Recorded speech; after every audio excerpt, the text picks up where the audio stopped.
In this video, I want to show you how to set up a start, stop, or pause condition in the base station 3200. To do this, turn your dial to the start, stop dial position. You can set up a start condition, a stop condition, or a pause condition using an event bicoder that's connected to a switch device. You can also use moisture sensors, and you can use temperature sensors. Let me show you how each of these work. First, in event switch setup, press enter.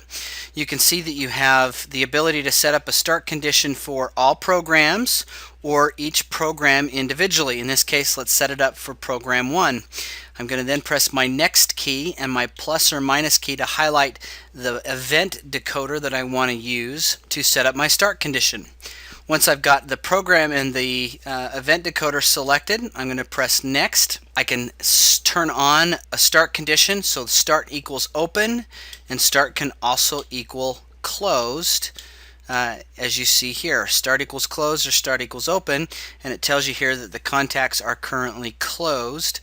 Last time it read it. If I want to not use a start and just do a stop condition, I can use my next key down to stop, press plus, equals, and then open or closed. Same thing with the pause condition.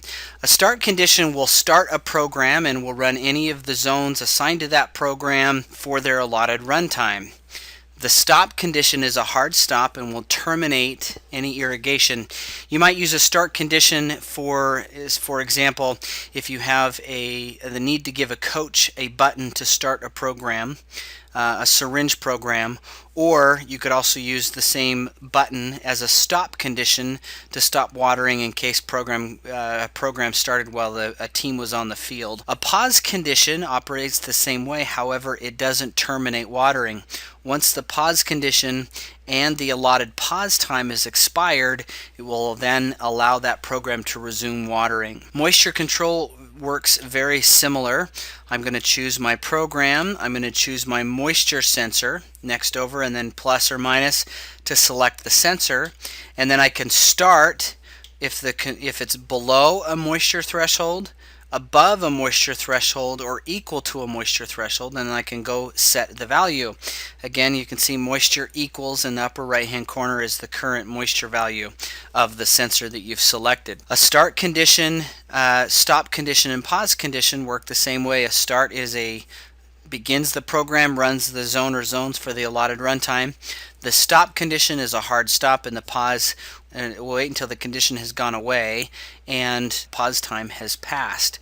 You can use moisture sensor start and stop conditions not only for irrigating landscape, but we also use them quite a bit for pond keep fills and cistern management and things like that. It's a great tool set to have. Air temperature control, you can imagine where you might use this setting if you have a crop cooling or a crop frost protection cycle you wanted to use. If you're a site manager at a city and want to make sure that watering doesn't get on the sidewalks when it's too cold, you can use an air temperature sensor.